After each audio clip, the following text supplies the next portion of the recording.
പെട്ടെന്ന് ശുക്ലം പോവുക. ബന്ധപ്പെട്ട് തുടങ്ങിയിട്ടുണ്ടായിരിക്കുള്ളൂ. ഒരു 2 മിനിറ്റ് മാക്സിമം, അല്ലെങ്കിൽ അതിന് ചുവടെ തന്നെ പെട്ടെന്ന് എന്ത് ചെയ്യുന്നു, ശുക്ലം പോകുന്നൊരവസ്ഥ പലരെയും ബാധിക്കുന്നുണ്ട്. അതിൻ്റെ പ്രത്യേകത എന്ന് ചോദിക്കുകയാണെന്നുണ്ടെങ്കിൽ വിവാഹം കഴിഞ്ഞിട്ടുള്ള ചെറുപ്പക്കാരിൽ പോലും കൂടുതൽ ആളുകളും പ്രയാസപ്പെടുന്നൊരു സംഗതിയാണ്. ടൈമിങ് തീരെ കിട്ടുന്നില്ല. പ്രീമച്വർ ഇജാക്കുലേഷൻ എന്ന് പറയുന്ന ഈ ഒരു കണ്ടീഷന് വളരെയധികം കൂടുതലാണെന്നുള്ളതാണ്. ചില ആളുകൾക്ക് പറഞ്ഞതുപോലെ ഏജ് ഉണ്ടായിരിക്കും, പക്ഷേ ടൈം കിട്ടില്ല എന്നുള്ളതാണ്. ഇതിന് മറ്റൊരു പ്രത്യേകത കൂടിയുണ്ട്. ചില ഇപ്പോൾ എൻ്റെ അടുത്ത് വരുന്ന കൺസൾട്ടേഷൻ എടുക്കുന്ന 40-45 വയസ്സുള്ള ആളുകളുണ്ടായിരിക്കും. അവരും പറയും, ഡോക്ടർ ഇത് തുടങ്ങിയിട്ട് ഏകദേശം കല്യാണ സമയത്ത്, വിവാഹം കഴിഞ്ഞ സമയത്തിൻ്റെ ഈ ഒരു ബുദ്ധിമുട്ടുണ്ട്, ഇപ്പോഴാണ് ഞാനിത് ഇതിനെ പറ്റിയിട്ട് അന്വേഷിക്കണം എന്നുള്ളത്. അപ്പോൾ പല ആളുകളെയും കാലങ്ങളായിട്ട് പ്രയാസപ്പെടുത്തുന്ന സംഗതിയാണ് ടൈമിങ് കിട്ടുന്നില്ല.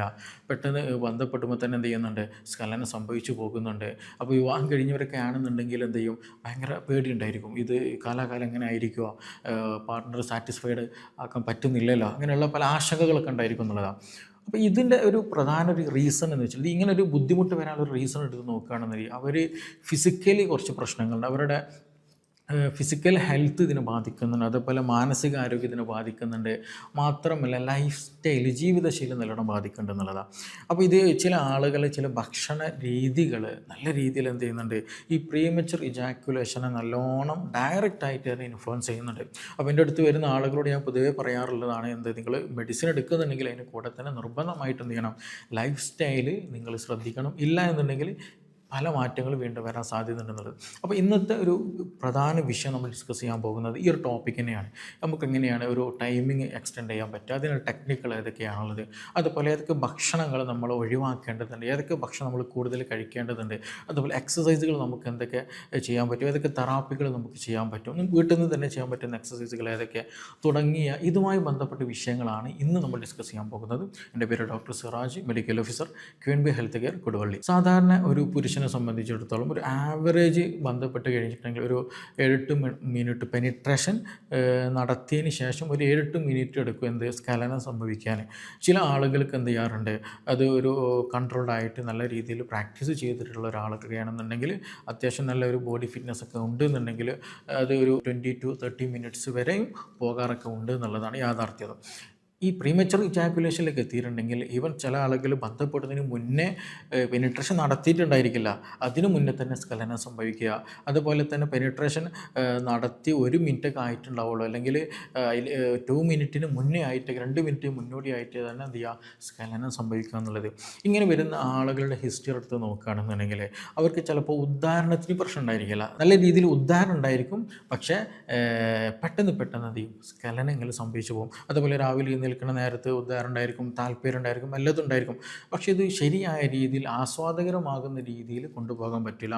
പാർട്ട്ണറെ ചിലപ്പോൾ തൃപ്തിപ്പെടുത്താൻ പറ്റാതെ വരും. അങ്ങനെയൊക്കെയാണ് പലപ്പോഴും ബുദ്ധിമുട്ടുകൾ ആയിട്ട് പിന്നീട് ഭാവിയിൽ മാറുക എന്നുള്ളത്. പ്രധാന റീസൺ നോക്കുകയാണെങ്കിൽ ഒന്ന് സൈക്കോളജിക്കൽ ഫാക്ടേഴ്സാണ്.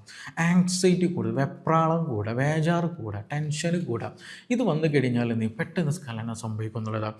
ഇപ്പോൾ കല്യാണം കഴിഞ്ഞ, വിവാഹം കഴിഞ്ഞ പുരുഷന്മാരൊക്കെ ആണെന്നുണ്ടെങ്കിൽ പൊതുവായിട്ട് ഇത് നല്ലോണം കാണാറുണ്ട്. പിന്നീട് അതൊരു പ്രാക്ടീസ് ചെയ്ത് ഒരു 3, 5, 6 മാസം കണ്ടൊക്കെ എത്തുന്ന സമയത്ത് അതിനനുസരിച്ച് ഗ്രാജ്വലി എന്ത് ചെയ്യും, മെല്ലെ മെല്ലെ ടൈമിങ്ങിലേക്ക് കൂടി വരുന്നത് നമുക്ക് കാണാൻ പറ്റുന്നുള്ളതാണ്. അപ്പോൾ പലരും വളരെ ടെൻഷനായിട്ട് തന്നെ വിളിക്കാറുണ്ട്, ഡോക്ടർ എങ്ങനെയൊക്കെയാണ് പ്രശ്നം, വിവാഹം കഴിച്ചിട്ട് 2 മാസമൊക്കെ ആയിട്ടുള്ളൂ, എൻ്റെ വൈഫ് ഇങ്ങനെ ചോദിക്കുന്നുണ്ട്, അതെന്താ അങ്ങനെ പെട്ടെന്ന് ഇതായി പോണത്, ടൈമിംഗ് ഒന്നും കിട്ടുന്നില്ലല്ലോ, എന്ത് പറ്റി, എന്ത് പ്രശ്നമുണ്ടോ, എന്തെങ്കിലും ബുദ്ധിമുട്ടുണ്ടോ എന്നുള്ള രീതിയിലൊക്കെ ചോദിക്കുന്നുണ്ട് എൻ്റെ പാർട്ട്ണർ എന്നോട്, ഞാനാകെ ടെൻഷനാണെന്നുള്ള രീതിയിൽ എന്നുള്ളത്. അപ്പോൾ ഇത് ബഹുഭൂരിപക്ഷം ന്യൂലി കപ്പിൾസിന് കണ്ടുവരുന്നൊരു സംഗതിയാണ്. ആങ്സൈറ്റി റിലേറ്റഡ് ആയിട്ട് എന്ത് വരിക, ഈ ഒരു പെട്ടെന്ന് സ്ഖലനം സംഭവിക്കുക പോകുന്നത്. അവർക്ക് ഉദാഹരണം ഉണ്ടായിരിക്കും, വേറെ പ്രശ്നങ്ങളൊന്നും ഉണ്ടായിരിക്കില്ല, പക്ഷെ എന്ത് ചെയ്യും, പെട്ടെന്ന് സ്ഖലനം സംഭവിക്കുക എന്നുള്ളതാണ് ഒരു പ്രധാന റീസൺ. അതിന് ഈ പറഞ്ഞതുപോലെ ആങ്സൈറ്റി റിലേറ്റഡ് ആയിട്ടുള്ള ഒരു ബുദ്ധിമുട്ട്, അല്ലെങ്കിൽ സ്ട്രെസ് റിലേറ്റഡ് ആയിട്ടുള്ള പ്രശ്നമുള്ള ആളുകൾക്ക് എന്ത് ചെയ്യും, ഇത് നല്ലോണം രീതിയിൽ കണ്ടുവരുന്നുള്ളതാണ്. അത് ഈവൻ ചില ആളുകളുണ്ട്, പെട്ടെന്ന് ദേഷ്യപ്പെടുന്ന ആളുകൾ, പെട്ടെന്ന് ബോഡി നല്ല രീതിയിൽ ഹൈപ്പർ ആക്ടിവിറ്റി ഉള്ള ആളുകൾക്കൊക്കെ ഇത് പൊതുവേ എന്ത് ചെയ്യും, ഇങ്ങനെയുള്ള പ്രശ്നങ്ങൾ കണ്ടുവരാറുണ്ട് എന്നുള്ളതാണ്. അപ്പോൾ ഒന്ന് എന്ത് ചെയ്യുക, ആങ്സൈറ്റി റിലേറ്റഡ് ആയിട്ട് അവർക്ക് വരും, അല്ലെങ്കിൽ സൈക്കോളജിക്കലി റിലേറ്റഡ് ആയിട്ട് പ്രശ്നങ്ങൾ കണ്ടുവരിക എന്നുള്ളതാണ്. രണ്ട് വരുന്നത് ഫിസിയോളജിക്കൽ എന്ന് ശാരീരികമായിട്ട് നോക്കുകയാണെന്നുണ്ടെങ്കിൽ ചില ആളുകൾക്ക് ഹൈപ്പർ സെൻസിറ്റിവിറ്റി ആയിരിക്കും.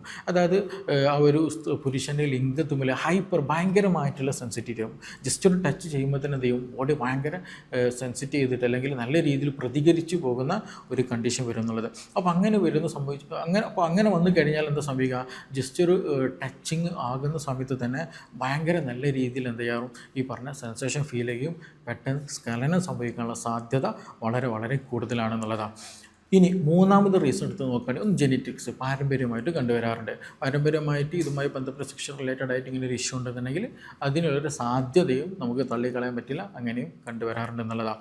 അപ്പോൾ ഇതാണ് പ്രധാനമായിട്ടും എടുത്ത് നോക്കുക റീസൺ. അതിൻ്റെ കൂടെ തന്നെ ചില ആളുകൾക്ക് ചില ഹോർമോൺ റിലേറ്റഡ് ആയിട്ടുള്ള എന്തെങ്കിലും ബുദ്ധിമുട്ടുകൾ ഉണ്ടെങ്കിൽ അതുമൂലം ഈ പറഞ്ഞതുപോലെ ബുദ്ധിമുട്ടുകൾ റയറായിട്ട് കണ്ടുവരാറുണ്ട്. പക്ഷേ മോസ്റ്റ്ലി എടുത്ത് നോക്കുകയാണെങ്കിൽ നമുക്ക് ഈ സൈക്കോളജിക്കലിയാണ്, അതുപോലെ ഈ ഹൈപ്പർ സെൻസിറ്റിവിറ്റി റിലേറ്റഡ് ആയിട്ട് ആണ് പലപ്പോഴും ഇത് കണ്ടുവരാറുള്ളത്. അപ്പോൾ ഒരു സംശയമുണ്ട്, ഇതെങ്ങനെ നമുക്കത് സോൾവ് ചെയ്യാം എന്നുള്ളത്.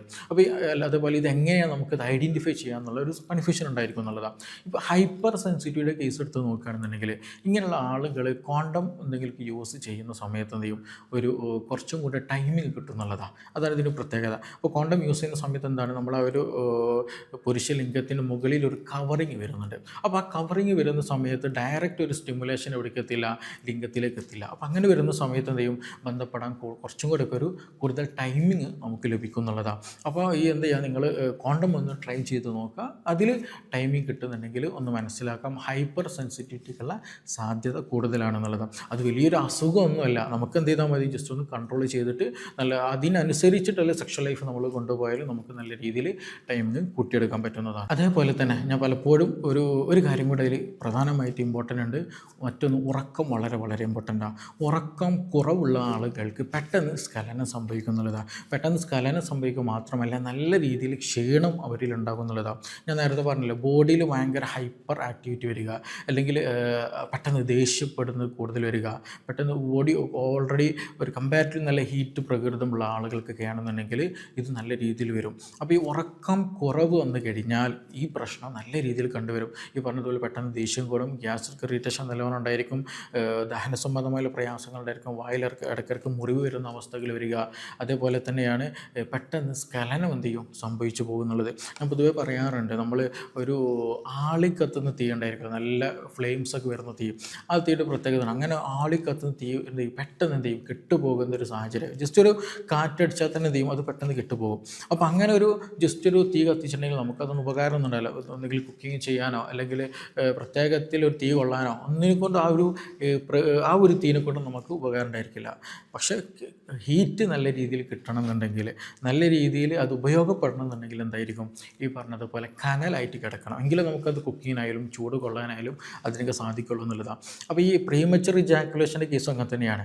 പെട്ടെന്ന് നല്ല രീതിയിൽ ഉദാഹരണം കിട്ടും, പെട്ടെന്ന് എന്ത് ചെയ്യും കെട്ടുപോകുന്ന ഒരവസ്ഥ, പെട്ടെന്ന് ഡൗൺ ആയി പോകുന്നുള്ളതാണ്. അപ്പോൾ ഈ പ്രീമച്ചർ ഇജാക്കുലേഷനുള്ള ആളുകളുടെ ഇതെടുത്ത് നോക്കിയിട്ടുണ്ടെങ്കിൽ ഈ പറഞ്ഞതുപോലെ പെട്ടെന്ന് ദേഷ്യപ്പെടുക, പെട്ടെന്ന് ഡിപ്രഷൻ അടിച്ചു പോവുക, പിന്നെ അൺവാണ്ടഡ് ആയിട്ട് ഓവർ തോട്ട്സുകൾ നല്ല രീതിയിൽ വരിക, അതുപോലെ ഗ്യാസ് ഇറിറ്റേഷൻ, ബേണിംഗ് സെൻസേഷനുകൾ, അങ്ങനെയുള്ള പ്രശ്നങ്ങൾ നല്ല രീതിയിൽ കൂടുതൽ വരിക.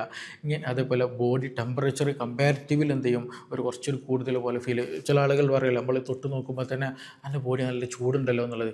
കാര്യത്തിൽ അയാൾക്ക് പനിയൊന്നും ഉണ്ടായിരിക്കില്ല, പക്ഷേ അങ്ങനെ ഉണ്ടായിരിക്കുക. അപ്പോൾ ഇതൊക്കെ അവരിൽ പൊതുവായിട്ട് കാണുന്ന ചില അടയാളങ്ങളാണെന്നുള്ളത്. എല്ലാവർക്കും ഉണ്ടാകുന്നില്ല, പക്ഷേ ബഹുഭൂരിപക്ഷം ആളുകളിലും കണ്ടുവരാറുണ്ടെന്നുള്ളതാണ്. അപ്പോൾ ആ ഒരു തീ അല്ലെങ്കിൽ ആ ഒരു കണ്ടീഷനെ നമുക്ക് എന്ത് ചെയ്യാം, ഒന്ന് നോർമലൈസ് ചെയ്യാൻ പറ്റുകയാണെന്നുണ്ടെങ്കിൽ നല്ല രീതിയിൽ എന്ത് ചെയ്യാൻ പറ്റും, സെക്ഷൽ ലൈഫ് ആസ്വദിക്കാൻ പറ്റും എന്നുള്ളത് തന്നെയാണ്. അപ്പോൾ ഇതൊക്കെയാണ് പ്രധാന കാരണങ്ങൾ എടുത്ത് നോക്കുകയാണെന്നുണ്ടെങ്കിൽ. ഇനി നമുക്ക് ഭക്ഷണങ്ങൾ നമുക്ക് ഏതൊക്കെ എടുത്ത് ഒഴിവാക്കണം ചോദിക്കുകയാണെങ്കിൽ ഈ പറഞ്ഞ കാര്യങ്ങൾ നിർബന്ധമായിട്ട് നിങ്ങൾ ഒഴിവാക്കണം. പ്രീമച്ചർ ഇജാക്കുലേഷൻ നിങ്ങൾക്ക് കൂടുതലായിട്ട് വരുന്നുണ്ടെങ്കിൽ ഞാൻ ഈ പറയുന്ന ഭക്ഷണങ്ങൾ നിർബന്ധമായിട്ട് നിങ്ങൾ മാറ്റിവെക്കുക. ഒന്ന്, ഈ നോൺ വെജ് അമിതമായിട്ട് കഴിക്കരുത്. പ്രത്യേകിച്ച് നല്ല രീതിയിലുണ്ടെങ്കിൽ പൂർണ്ണമായിട്ട് ഒഴിവാക്കാൻ ശ്രദ്ധിക്കുക. പ്രത്യേകിച്ച് ചിക്കന് പോലെയുള്ളത്, കരിച്ചതും പൊരിച്ചതുമായിട്ടുള്ള ഭക്ഷണ പദാർത്ഥങ്ങൾ നിർബന്ധമായിട്ട് നിങ്ങൾ മാറ്റിവെക്കേണ്ടതാണ്. ഇത് നല്ല രീതിയിൽ നിങ്ങൾക്ക് ഇറിറ്റേഷൻ ഉണ്ടായിരിക്കും, പെട്ടെന്ന് സ്ഖലനം സംഭവിക്കുകയും ചെയ്യും. രണ്ടാമത് സ്പൈസി ഫുഡുകൾ പൂർണ്ണമായിട്ട് ഒഴിവാക്കണം. അത് എരിവ് കൂടി ഏത് തരം, പ്രത്യേകിച്ച് എടുത്ത് പറയാനുള്ളത് ചുവന്ന മുളക്, അതുപോലെ ചീനമുളക്, പച്ചമുളക്, ഈ മുളക് പൊടി, ഇതൊക്കെ ഉണ്ടല്ലോ, ഇത് പൂർണ്ണമായിട്ട് നിങ്ങൾ മാറ്റി വെക്കുക എന്നുള്ളതാണ്. ഇതും നല്ല രീതിയിൽ നിങ്ങൾക്ക് ഇറിറ്റേഷൻ ഉണ്ടാകും, പെട്ടെന്ന് സ്ഖലനം വരുത്തും എന്നുള്ളതാണ്. മറ്റൊന്നാണ് ഈത്തപ്പഴം കൂടുതലായിട്ട് നിങ്ങൾ കഴിക്കരുത്.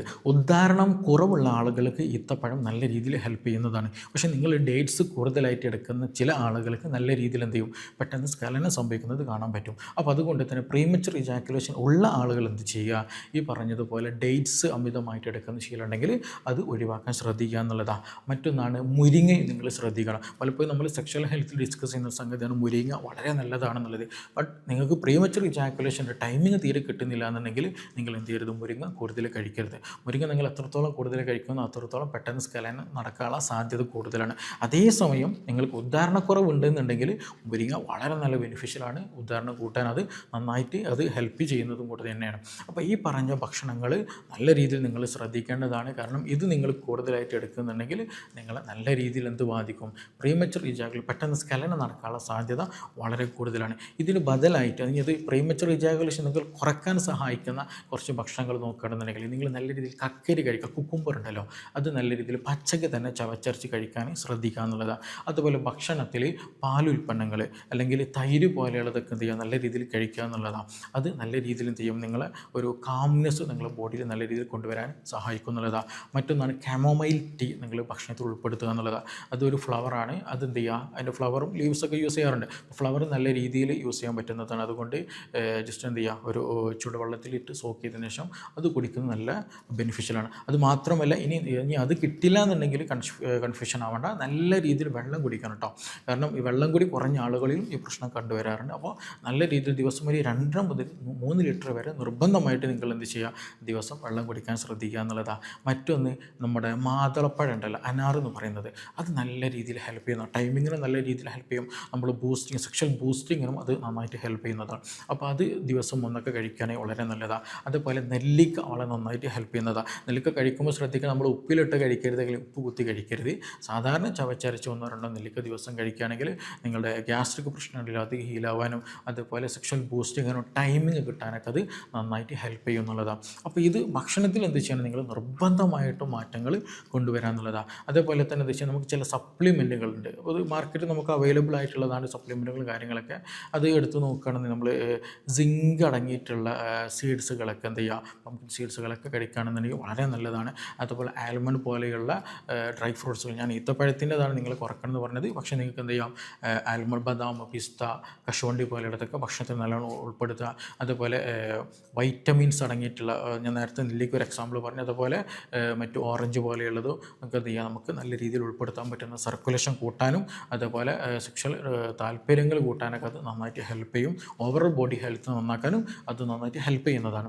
അതുപോലെ വത്തക്കയുണ്ട്, നമ്മൾ തണ്ണിമത്തന്, അതും നല്ല രീതിയിൽ താല്പര്യങ്ങൾ ഉണ്ടാക്കാനും അതുപോലെ ടൈമിങ് കൂട്ടാനൊക്കെ എന്ത് ചെയ്യും, അത് നന്നായിട്ട് ഹെൽപ്പ് ചെയ്യുന്നത് തണ്ണിമത്തൻ കഴിക്കുക എന്ന് പറയുന്നതൊക്കെ. അതേപോലെ തന്നെ നമുക്ക് ഒമേഗ 3 നല്ല രീതിയിൽ കഴിക്കാം. അത് ഇൻഫ്ലമേഷൻ കുറയ്ക്കാനും ഈ സെക്ഷൽ താല്പര്യം കൂട്ടാനും ടൈമിങ് കൂട്ടാനും അതും ഇൻഡയറക്റ്റ് ആയിട്ടാണെങ്കിലും ഹെൽപ്പ് ചെയ്യാറുണ്ട് എന്നുള്ളതാണ്. അപ്പോൾ നമ്മളെ ഭക്ഷണശീലം വളരെ വളരെ ഇമ്പോർട്ടൻ്റാണ്. ഇനി ഇതിൻ്റെയൊക്കെ പുറമെ നമ്മൾ എന്ത് ചെയ്യുക, ഒരു എക്സസൈസ് ഒന്ന് പ്രാക്ടീസ് ചെയ്യുക. കീഗൽ എക്സസൈസ് പ്രാക്ടീസ് ചെയ്യുക. അത് നിങ്ങൾക്ക് യൂട്യൂബിൽ സെർച്ച് ചെയ്ത് തന്നെ KEGEL എന്നുള്ള രീതിയിൽ കീഗൽ എക്സസൈസ് നിങ്ങൾ സെർച്ച് ചെയ്തിട്ടുണ്ടെങ്കിൽ അതിൻ്റെ വിവിധ തരത്തിൽ ചെയ്യുന്നത് നമുക്ക് കിട്ടുന്നുള്ളതാണ്. അത് വീട്ടിൽ നിന്ന് നല്ല രീതിയിൽ പ്രാക്ടീസ് ചെയ്യാം. നമ്മുടെ ആ ഒരു ഭാഗത്തുള്ള പൽവിക് ഫ്ലോറിലുള്ള മസിൽ സ്ട്രെങ്ത്ത് കിട്ടാനും അതേപോലെ തന്നെ സർക്കുലേഷൻ ഇമ്പ്രൂവ് ആകാനൊക്കെ അത് നന്നായിട്ട് ഹെൽപ്പ് ചെയ്യുന്നുള്ളതാണ്. അപ്പോൾ ഈ ഒരു വിഷയത്തിൽ നമ്മൾ മനസ്സിലാക്കാനുള്ളത്, ഇത് ട്രീറ്റബിളാണ്, ഇത് കൺട്രോൾ ചെയ്യാൻ പറ്റുന്നതാണെന്നുള്ളതാണ്. അപ്പോൾ ഇതിനൊക്കെ പുറമെ ഞാൻ ലാസ്റ്റ് വളരെ വളരെ ഇമ്പോർട്ടൻ്റ് ടോപ്പിക് കൂടി പറയുകയാണ്. ഇത് നമുക്ക് പ്രാക്ടീസ് ചെയ്യുകയാണെന്നുണ്ടെങ്കിൽ 1-2 ടെക്നിക്കുകൾ നമ്മൾ പ്രാവർത്തികമാക്കി കൊണ്ടുവരികയാണെന്നുണ്ടെങ്കിൽ നല്ല രീതിയിൽ ടൈമിംഗ് കിട്ടും എന്നുള്ളതാണ്. ഒന്ന് സ്റ്റോപ്പിംഗ്, റീസ്റ്റാർട്ട് ചെയ്യുന്ന ഒരു ടെക്നിക്ക്. അതായത് നിങ്ങൾക്ക് സെക്ഷൽ അറോസൽ വന്ന് സ്ഖലനം സംഭവിക്കാൻ നിൽക്കുന്ന സമയത്ത് പെട്ടെന്ന് എന്ത് ചെയ്യുക, അത് സ്റ്റോപ്പ് ചെയ്യുക, അല്ലെങ്കിൽ അത് നിർത്തി വെക്കുക, എന്നിട്ട് പഴയ സ്റ്റേജിലേക്ക് എത്തുമ്പോൾ വീണ്ടും റീസ്റ്റാർട്ട് ചെയ്യുന്ന ഒരു ടെക്നിക്കാണെന്നുള്ളതാണ്. മറ്റൊന്ന് ഏതാണെന്ന് ചോദിക്കുകയാണെന്നുണ്ടെങ്കിൽ ഫോർ പ്ലേ കൺട്രോൾഡ് ആയിട്ട് ലോങ് ടൈം ചെയ്യാൻ ശ്രദ്ധിക്കുക. അതായത് നമ്മളെ പാർട്ട്ണറെ നല്ല രീതിയിൽ തൃപ്തിപ്പെടുത്തിയിട്ട് അവർക്കൊരു ഓർഗാസം വരുന്ന രീതിയിലേക്ക് എത്തിയതിന് ശേഷം മാത്രം പെനിട്രേഷനിലേക്ക് പോകുക എന്നുള്ളതാണ്. അപ്പോൾ അങ്ങനെ വരുന്ന സമയത്ത് രണ്ട് പേർക്കും അണ്ടർസ്റ്റാൻഡിങ്ങിൽ എന്ത് ചെയ്യാൻ പറ്റും, ഫീലിങ്സ് ലഭിക്കാൻ സഹായിക്കും എന്നുള്ളതാണ്.